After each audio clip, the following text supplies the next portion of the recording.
wabarakatuh. Kami dari kelompok 4 akan menjelaskan mengenai recount text instead detail question. Oke, sebelum masuk ke materi, saya akan memperkenalkan nama saya. Nama saya Martatila sebagai pemateri pertama. Oke, langsung saja. Sebagai pemateri pertama, saya akan menjelaskan mengenai pengertian recount text dan tujuan recount text. Pengertian recount text adalah jenis teks dalam bahasa Inggris yang menceritakan tentang tindakan, perilaku, atau kegiatan seseorang. Umumnya, recount text menjelaskan mengenai pengalaman seseorang.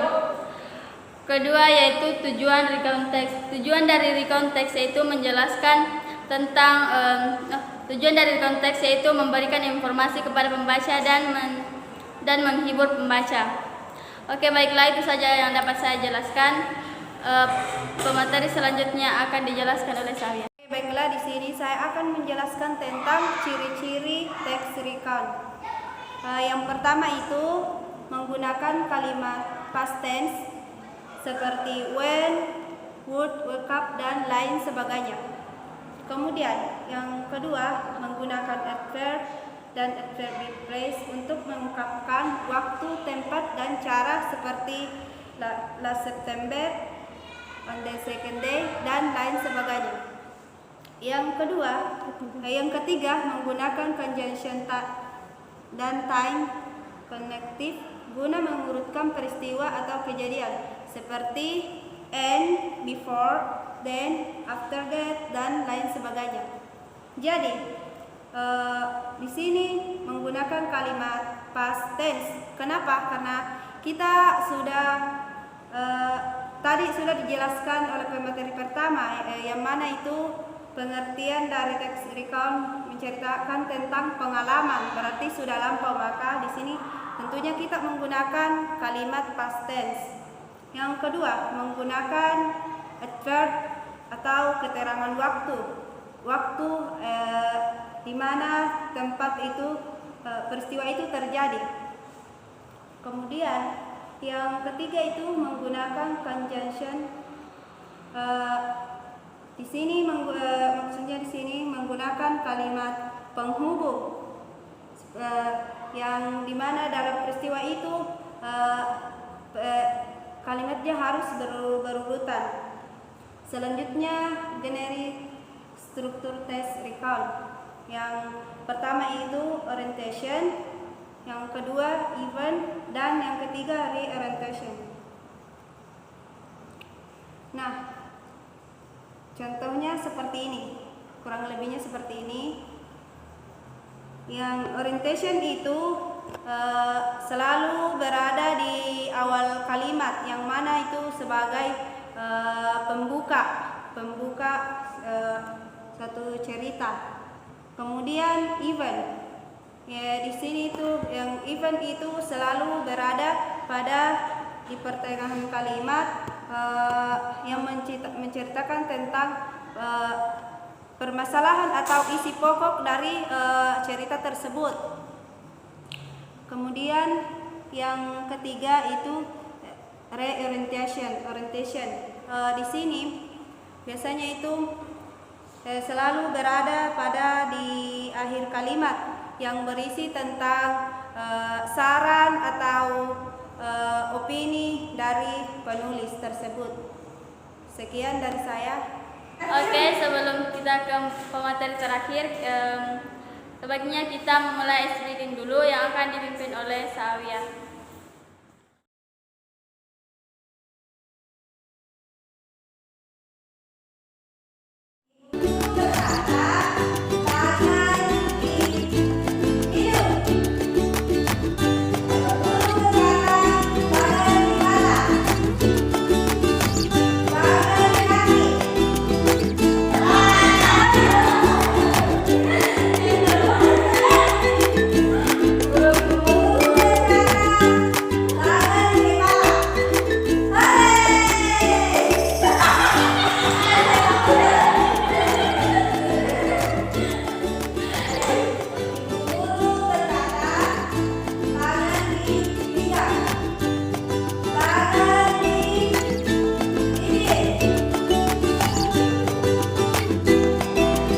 Oke, baiklah, untuk pemateri terakhir saya persilakan kepada Saudari Nurhana.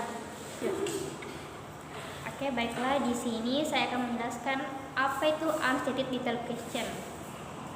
Jadi, unstated detailed question itu hampir sama dengan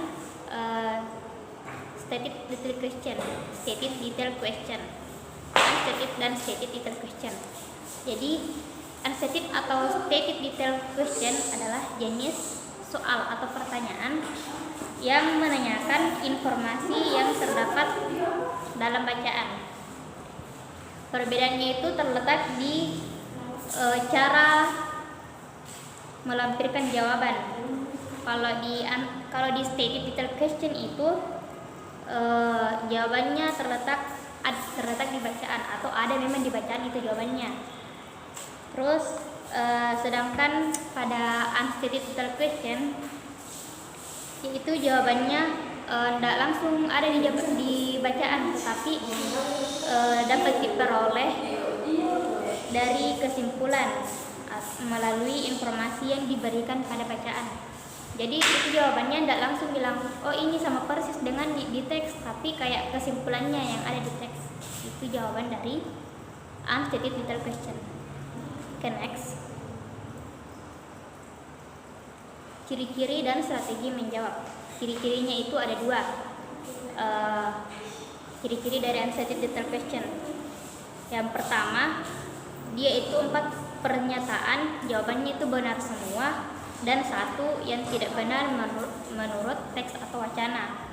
Atau bisa juga dia itu 4 pernyataannya benar semua dan 1 jawabannya yang tidak disebutkan.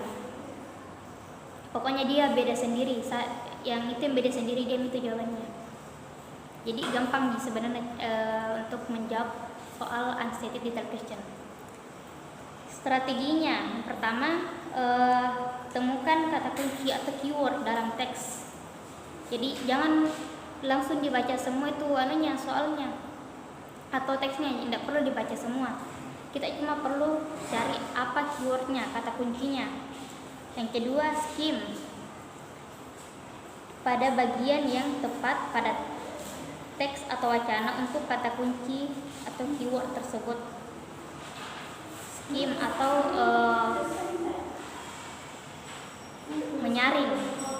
menyaring bagian yang mana yang teksnya itu sesuai dengan kata kuncinya. Yang ketiga, baca kalimat yang mengandung keyword. Jadi tidak perlu kayak itu yang aku sebut tadi, tidak perlu dibaca semua, tapi baca kalimat yang ada keywordnya saja, supaya dimengerti dengan seksama apa itu inti keywordnya, apa itu keyword di dalamnya. Terus yang keempat, cari opsi jawaban yang menyatakan keyword tersebut. Yang terakhir, tinggalkan opsi jawaban yang jelas-jelas salah. Maksudnya itu yang jelas-jelas salah, karena kan di ciri-cirinya 4 jawaban benar, 1 jawaban salah, 1 jawaban yang salahnya itulah jawabannya unstated detailed question. Nah, jadi kalau misalnya tinggalkan opsi jawaban yang jelas-jelas salah, kalau misalnya sudah ditahu yang bilang ini jawabannya, tidak perlu lagi dicari dicari semua, buang-buang waktu saja, boros waktu.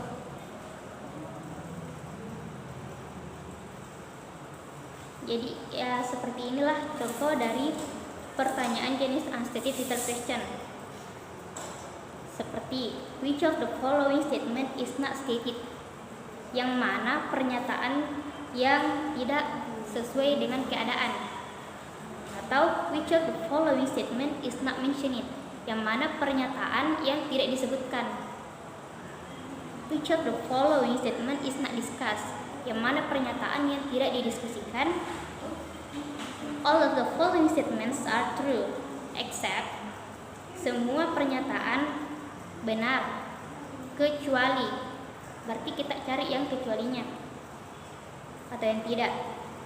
Bisa juga, which of the following statement is not true? Yang mana pernyataan yang tidak benar.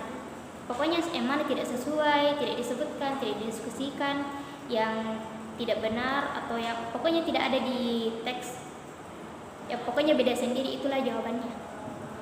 Jadi sebenarnya gampang cara jawabnya, cuman kita hanya perlu tahu kesimpulan dari keyword tersebut. Oke.